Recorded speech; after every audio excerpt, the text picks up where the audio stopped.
Hey everybody, welcome to Rock Paper Podcast. I'm Shane Presley. Today I'm joined by St. Louis's own Cavo. Welcome to the show, guys. Thanks for having us back. Thank you man. for having us back. Back. This is the big return. We did this like Exactly a year ago. almost exactly a year ago to the day, and hung out in Chris's basement, and we had a real good time talking about Where all the magic happens. yeah, talking about Back to the Future and all the other Important crazy stuff. Yeah, but I'm thrilled that you guys are here. We are recording this episode live today at Gaslight here in St. Louis, Missouri. Just a beautiful place here, and I'm honored that to be included in this. And As are we. Thank you. yeah, thank you for being a part of this. So Thanks for having us. but yeah, so when we set last time, everything was kind of still a secret about the new record. You guys had, you had a title and an expected release, but the record is out. Bridges is available now everywhere, Everywhere. and just a killer record, guys. I really dig Thank it. you so much. Thank you.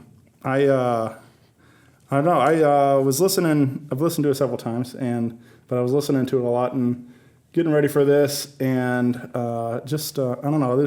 There's a little something for everybody on there. I think there's you got your some slower ones. You got the rockers and stuff, but Right. just a great, well-rounded record, and I think that's a key to a great album is having those. Almost like it might not necessarily tell a story, but the music, you have your ups and downs throughout the record, and Right. and like a soundtrack to a movie or anything else kind of thing. You want Right. some dynamic to it. It's great that you got that because that's kind of what we were going for. Yeah. But we remembered our old albums that we loved back when we were kids, and it's like there's something for everybody. There was music for, and you see it now in bands that are still touring when they have kids at their show and the parents are bringing the kids.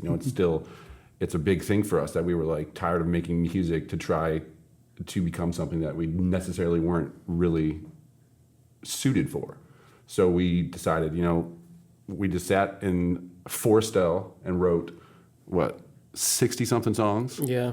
And just for 2 years, just wrote and wrote and wrote and wrote and wrote, and then finally just narrowed it down to these songs, and we just picked the best ones. Like when we were writing, we were like, if the song sounds a little country, it doesn't matter, just finish it. Sure. If it sounds rock, finish it. If it sounds pop, finish it, and then pick the best ones, and that's what we did. And I'd say it's not to knock our other albums. I'm really proud of those too, but I finally feel like we found our niche. With the song. Or is it a French word? Is it niche? Niche. Niche.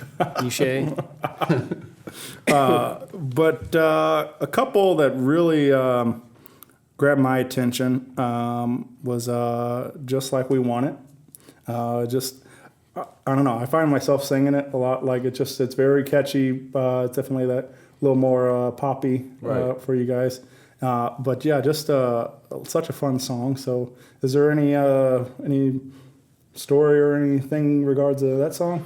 That was one of the first ones that we actually wrote for the album. And that's kind of like one of the moments where it like opened our eyes. Like when we wrote that song and we finished it, it was like it didn't sound like anything else that Cavo had ever written or done. And we were just kind of like, we looked at each other and it was like, I had actually planned on going back and changing lyrics to the song because honestly, I write when I'm down, and most of my lyrics are a little bit down.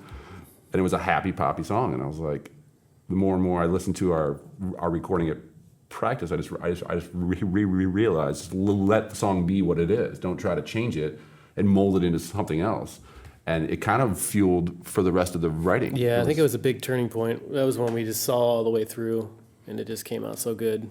We kind of kept going down that path. Yeah. With each song we wrote. Very cool. Yeah. And then, of course, right after that is Stay.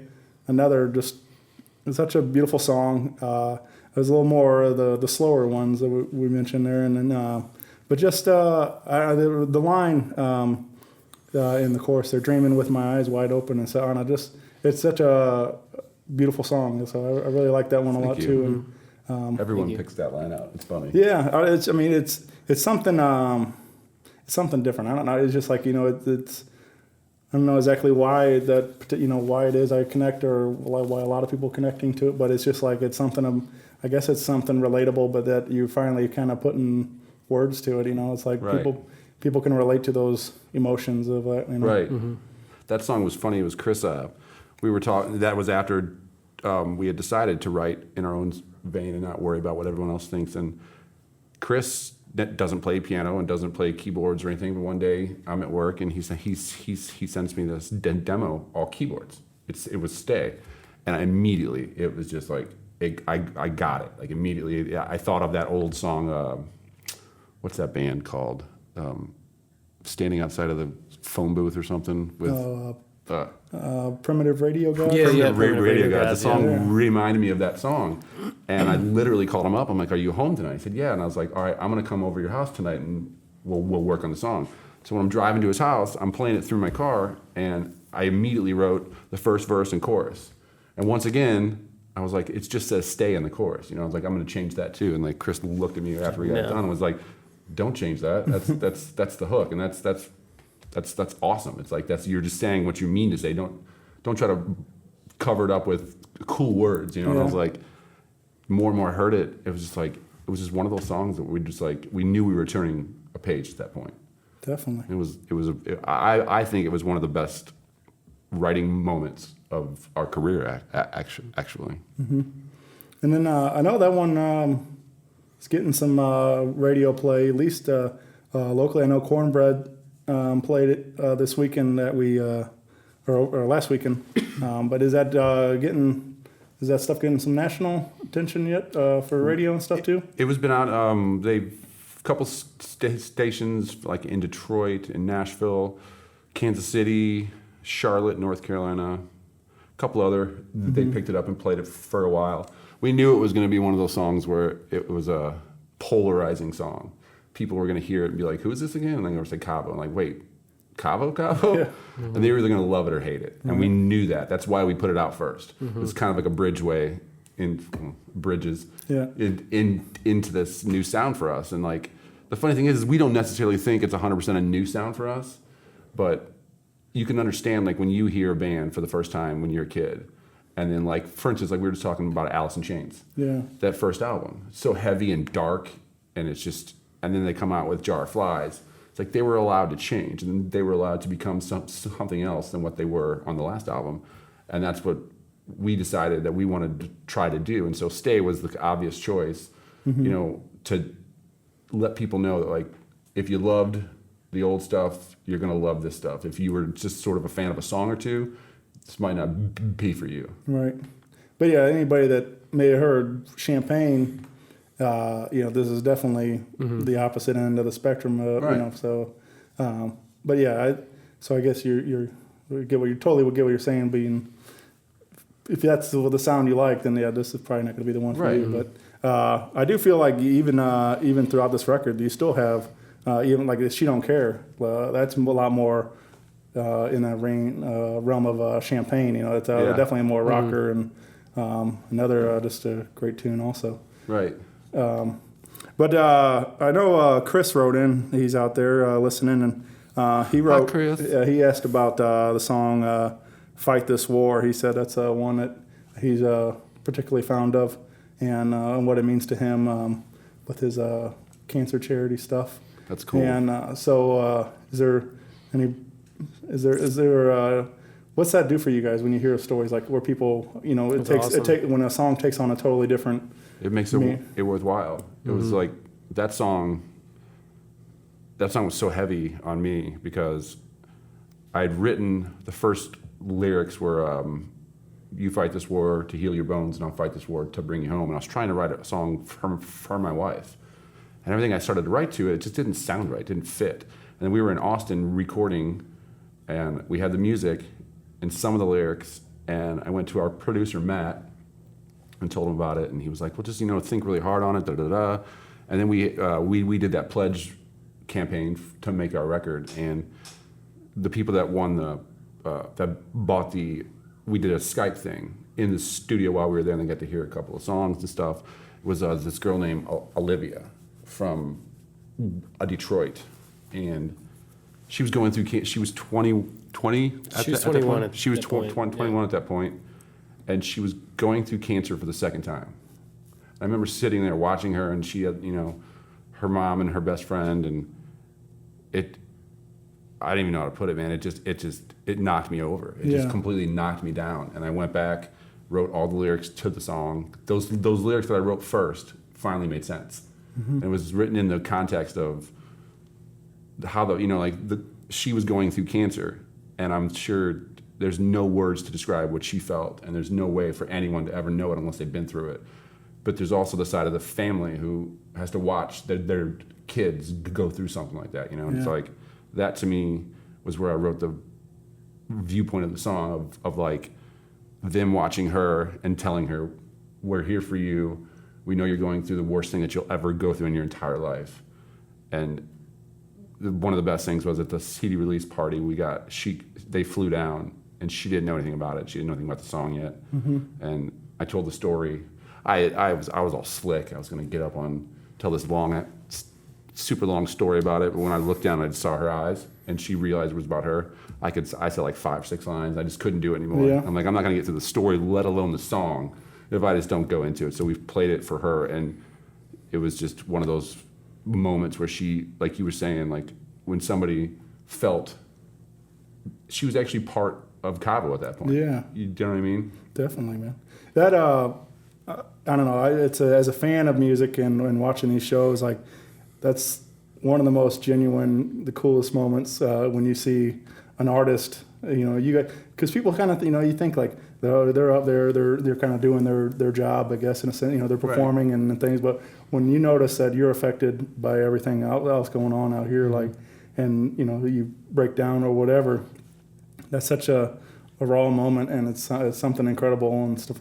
Right. But yeah, I was thinking there just recently a news story made the news as Miranda Lambert was at a show and somebody held up a sign about her singing or her CDs like helped him. He was in Afghanistan or something, and her CDs like helped him sleep at night or something like that. And she read that like during the middle of the show and started crying and in the middle of a song, and the whole crowd's like carried the song for her and stuff. And like, That's awesome. To be part of that, man. Yeah, sure. To be in that room with the energy and the pureness of just the love and emotion. I mean, it's just, that's, everyone gets into music and gets into careers for different reasons, but any career you're in, when that moment happens, it's the most special thing you'll ever feel in your, it's just incredible. It's like, there's another kid from St. Louis here named Will, good friends of ours, who's going through cancer now. And it's just like, I don't understand. I have kids of my own, and I don't know, it would affect me so deeply to see them hurt, right, let alone something like that could take them away. It's like, it's just, we've always been a band that's been about our fans, and I know all bands say that. All bands, it's a cliche, but I truly, in my soul, believe if there were no fans, there would be no band. You can play for 6 people all your life. Right. It doesn't. You do it to get out there and touch a lot of people's hearts. It's, you want everyone to understand why you're doing it, and I wanted this record, and like especially a song like that, I wanted people to know that our fans are the most important thing when we're doing this, because they're the ones that let us go on tour.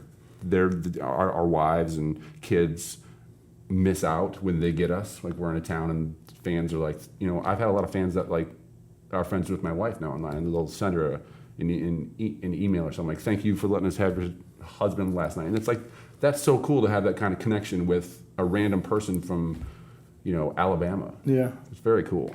Definitely. There's it's also kind of crazy with a song, where like it can almost you put it out there and then like it's one way, one meaning or whatever, but then all of a sudden like it'll take on. I mean, even to listen to it, it'll take on a meaning totally separate, like after the fact and things like. And for me, there's a guy, Will Hoge, I'm a huge fan of, and he wrote a song called He's awesome. Strong that was kind of got picked up on Chevy commercials and Great stuff. song. Yeah, and like when I was listening to the song, I was always a fan when I first heard it, and I was like, that's a great tune.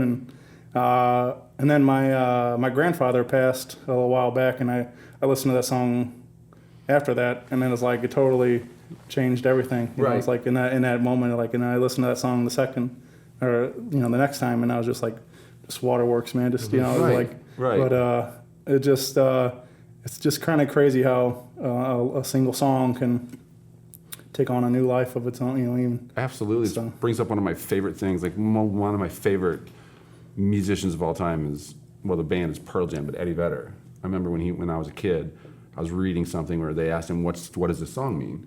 And he said, I don't want to tell you that because I don't want to take away your version of the Right. song. And that's so important. It's like if he tells you exactly what it means and it meant something to you, it's almost like it takes it away. It makes it not as special to you. And it's like, Yeah. There's a time and place for a song like that where it's like that obvious, like Fight This War. It's like that's, is about this. Right. But it's still vague enough that like anyone that's going through something like that can. Sure. Yeah. You might be whatever your war might be. Right. So, Exactly. Right. Exactly. So, like I said, Bridges is available everywhere now. Get yourself a copy. Where you were saying Bridges, the title, like kind of bridging the gap of from Old the Cavo, old, the new, yeah. yeah. So I think that's pretty cool. We Like, knew we burnt it when we started writing songs like Stay and Just Like We Wanted. We were like looking back at a burning bridge going, there's no going back now. Right. Yeah, it's the line in the last song, Take Me Home, is all the bridges you burned. And we were going to call it Bridges Burning, but we decided it's Bridges instead. It was kind of more- that's one of my favorite lines of the whole album. It's all the bridges burned that you called home and now you don't. It's like, I think people just, it's a natural feeling to avoid change. But without change, you don't get to a better place. And it's like, that to me was that lyric. It was like, you don't want to change. You want to keep going on the direction that you're going. But like anything, like changing a job, it's scary. But it's Sure. at the same time, it's very possible to afford you a way better life. yeah. So it's like we just kind of looked at this like after we wrote a couple of these songs, and some of the ones that didn't make them, it'd be funny if one of these days we can put out like an EP of like some of the other demos and stuff. Like some of them are even way farther than what we got on here. Yeah. That we were just like, Jodeci would be proud. But Yeah. Well, you said you wrote like whatever 60 songs, Right. And so is there I mean, you think like this took you like we talked about last time, took about 3 years yeah. to get it all ready to roll. Do you think those rest of those songs might be coming out sooner than that, or? We've always had a sort of a plan for it. Yeah, there's just so many really good ones. Yeah. Sure. You should have seen the fights at Chris's house between the band when we picked it to 12. We're like, okay, let's just come with a sheet of paper and everyone write down the top 20 songs.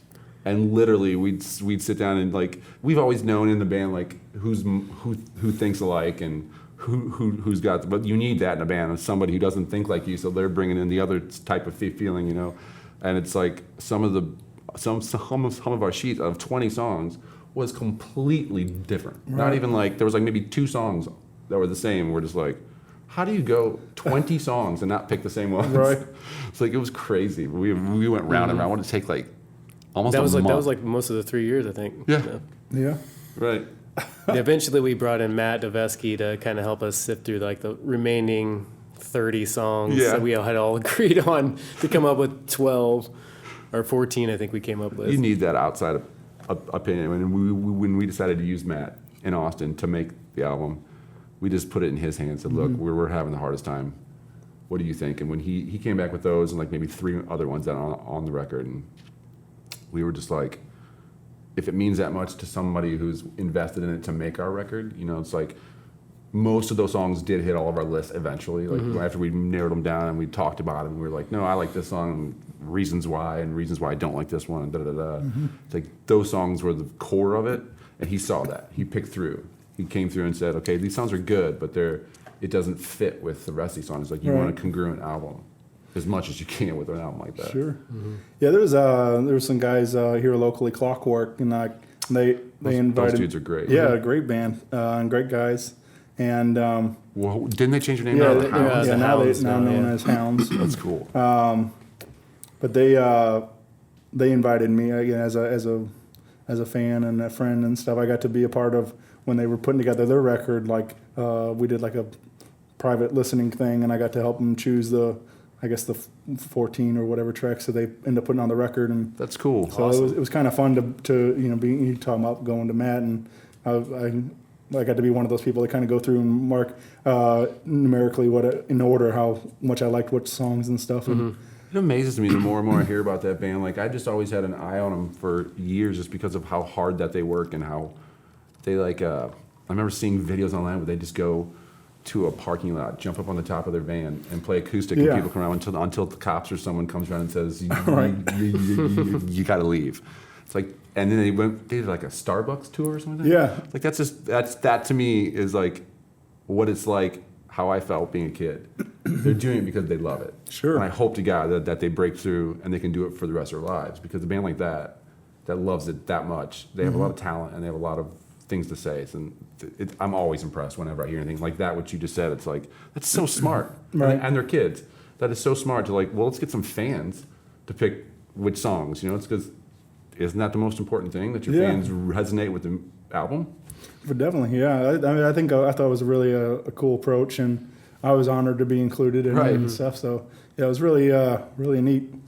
But along with those guys, like what other newer stuff? What do you guys find yourself listening to today, like to help to stay current, I guess, and stuff? Or you guys still like the Alice in Chains and the STP? You bring it out every once in a while for a nostalgia fact. Right. Me personally, I'm sure Chris is a little bit different. Like, Chris always introduces me to new stuff. But some of the stuff, like I have kids, as I said earlier, so like some of the pop stuff I'm starting to find out that I like a bit here and there. Like, one of the bands that I just think is amazing is the 1975. Yeah. I know that makes me sound like a 12-year-old girl, like we were saying earlier, but I mean, if you listen to his lyrics, I'm a lyric guy. They're pretty deep if you understand what he's saying, but it's encased in this pop music. But I love it because it's like somebody's carrying on that torch of like Duran Duran. When they were in the 80s, they were awesome, and their 90s music and the touring again. It's like, I would say like them for me, songwriter stuff like Jason Isbell. Sure, man. There's this guy from Nashville who writes a lot for people that I got introduced to, from Justin from Blue October. He was this guy named Travis Meadows. He's got a awesome. record that is just, I mean, it'll knock you over. Yeah. And it'll make you dance. It's everything about it is great. A bunch of artists from Nashville actually taken songs off that album and done them and made them hits. It's like and his voice is just piercing. But I mean, I listen to pretty much everything. Yeah, so much. I'm an old school Chili Peppers fan. The new Chili Peppers record I listened to a lot the past month or so. Yeah. I love that new record they put out. Did you get tickets for the show? I'm working on that. Yeah, January I think they're coming They're gonna come here. Yeah, it's gonna be. You might have an inside You might have connection. an inside connection on that one. All right. The new Thrice record's awesome. Oh my God, that record So good. is sick. A band from St. Louis that's in the house, actually, the Hushless album. Yeah. That record is So good. It's start to finish. It's a storyline. It's great. It's musically interesting. It's lyrically interesting. They're just great players. I've been listening to that ever since I got it. I think it was at our show. I think Chris, the singer, gave me a copy of it. Yeah. And it's been in my CD player in my car just constantly. Yeah. I don't ever turn it off. It's great. Well, both of you guys being dads, do you ever would you ever do children's stuff? Any of that kind of stuff? Children music and stuff? I wouldn't be opposed to it at all. I would love to, that kind of stuff is challenging, man. It's like a testing. I've been seeing online, Amy from Evanescence. She's doing that. She's doing a children's album. Right. And then, it's a fine line for me. I don't want to go and do the Fruit salad. Yeah, fruit salad and the Wiggles wheels or- on the yeah, bus go. Not like that. But Right. I would love to do something like my oldest son, who now is 12. Wow. We used to put him to bed to the bedtime Beatles.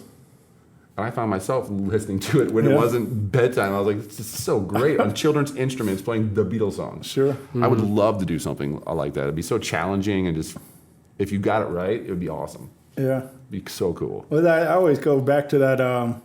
Jim Brewer made a joke about it, but I think somebody actually went and did it for real. But it was he does all these voices of Ozzy Osbourne and James Hetfield and all these guys, like, and he would start singing all these like nursery rhymes and stuff as those guys, and but I think I think a lot of these bands actually jumped on that and like went and recorded Right. like nursery rhymes of in like Metallica style or whatever kind of thing. So Right. it was pretty funny stuff. I just saw a video went on shared around on Facebook this morning. Actually, it was speaking of bedtime songs, and it was a woman singing Firestarter from Prodigy. I saw that. Yeah, That was crazy. so funny, yeah. So that's You were a kid, right? right, yeah, yeah. It was Oh my God. So- My kid's gonna grow up great. yeah. So closing out 2016 and going into the new year. I mean, what we got the record out now, and like what's the next big goal or that you guys are looking to strive for the band? Trying to put some shows together for the end of the year. We're working on a couple shows, hopefully a big one here. We just want to play now. It's at that point where like we were talking earlier to some friends that we just met. It's like when we were on tour for 5.5 years or so, it was just missed so much being dad and missed watching your kids grow up on the road through an iPad. Yeah. And it was like we got to the point where it was like if it doesn't make sense for us to leave, we don't really want to leave as much anymore. So we're trying to just tour smartly because we don't want to lose cash because we all have houses and cars and some of us have habits. So Yeah. I didn't look at you for a reason. I was just,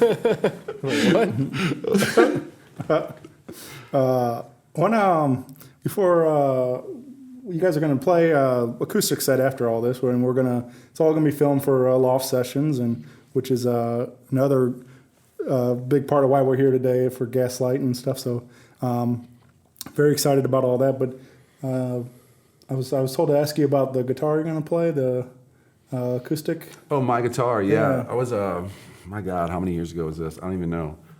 The lead singer of Modern Day Zero, Scotty. I've been friends with him since we were kids.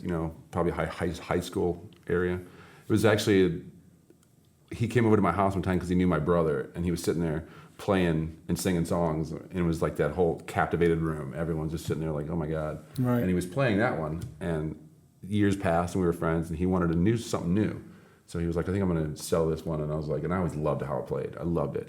And he was just like, well, do you want to buy it? I'm like, how much? He's like, 100, 150.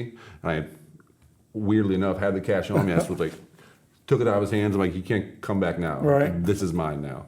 And like every time I get it set up or take it somewhere to get worked on, everybody's like, is this a such and such model? And I don't know about it. I'm like, Chris knows years and models, so I don't. And they're always like, is this a Yari or whatever it's called? And I was like, I don't know, is it? And they're like, yeah, like this is a really nice acoustic. And I'm like, I just bought it for a cheap price, and because I loved how it played, and then Right. it sounds great when it's in a room like this. It just sounds good, and it was just he actually wanted to buy it back years and years after that because like after I got some work done to it, he's like he was on tour with us, hanging out, and he was on the bus, and he's playing it.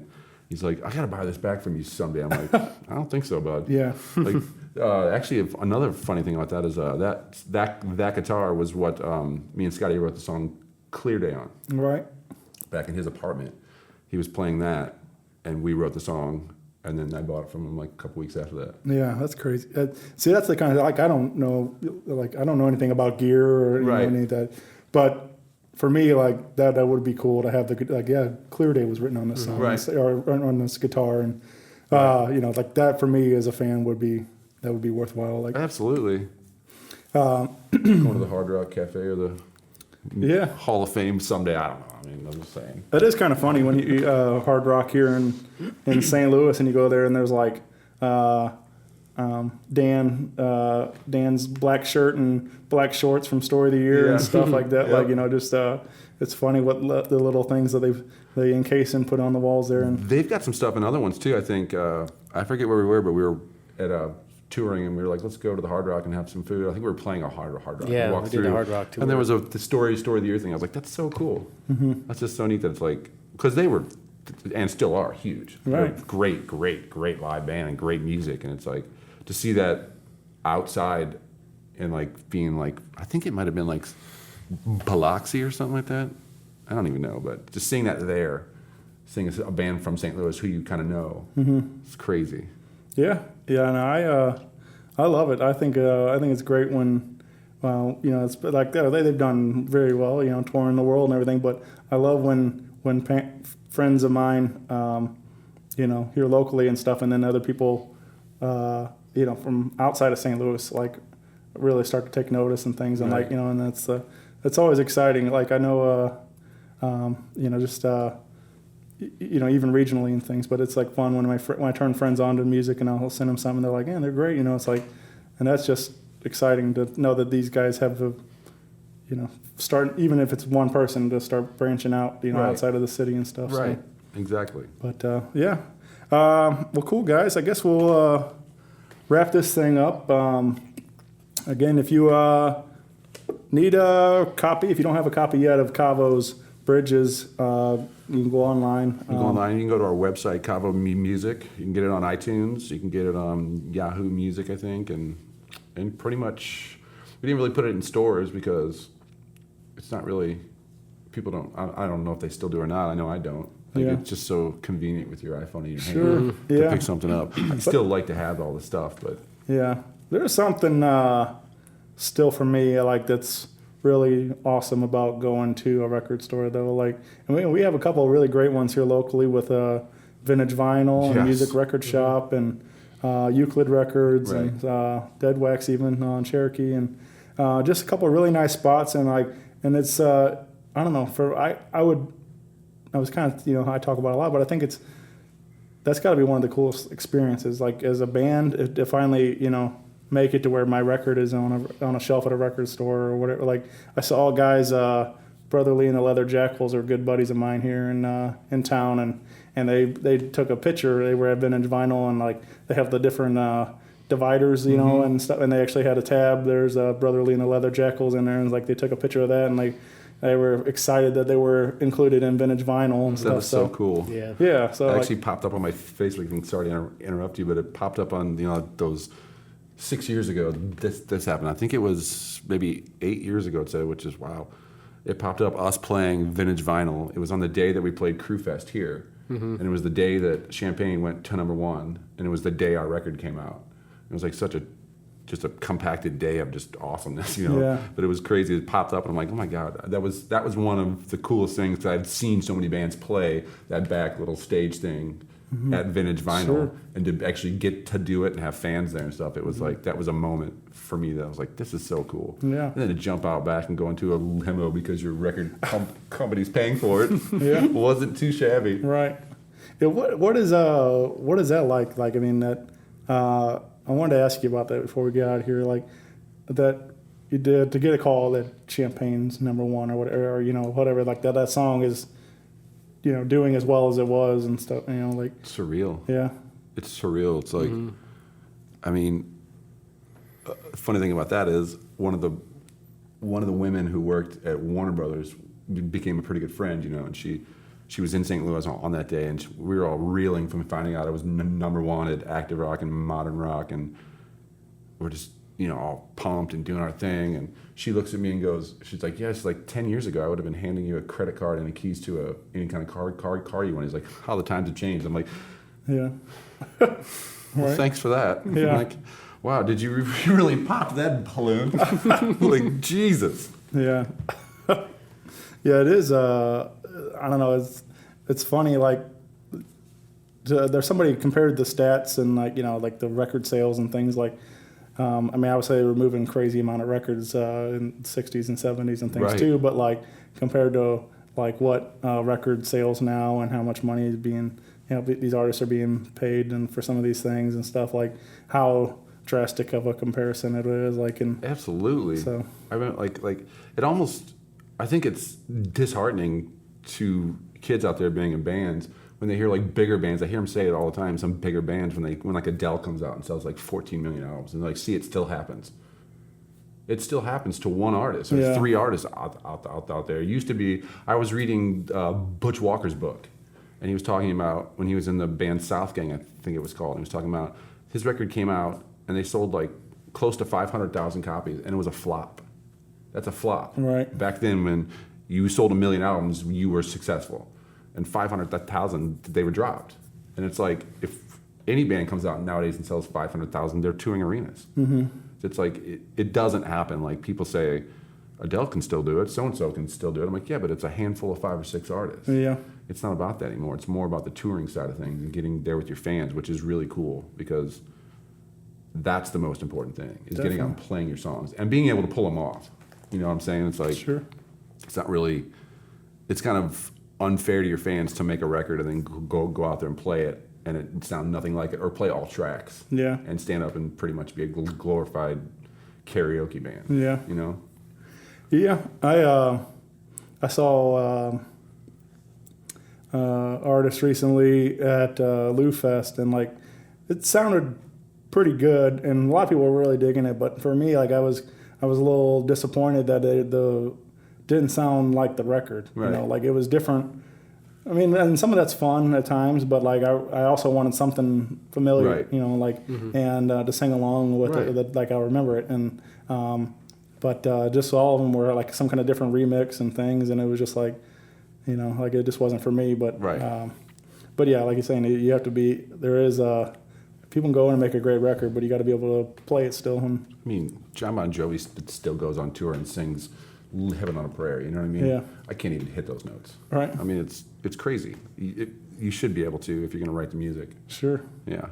yeah. Well, cool guys. I thank you so much for taking the time out to do this today, being a part of episode 300. This was, you know, like I said again, very exciting for me. Congrats, man. Yeah, thank That's, you. that's a big thing for you, man. We really appreciate you having us as a part of it. Yeah, It's really well, cool. I was honored that you guys agreed to do it, and that this all came together as a very cool thing we got going on here in St. Louis. I thought this was a good way to showcase a lot, with our local music, our local media with loft sessions, and Gaslight here is a lot of really cool things going on. So get out and get involved. Check all these people out online. Everybody's got a Facebook page and stuff. So and of course, grab a copy of Bridges, available now. Please. Yeah.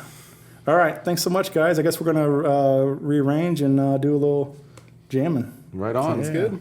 All right. Thanks, guys. Thank you, man. Thanks for having us. So-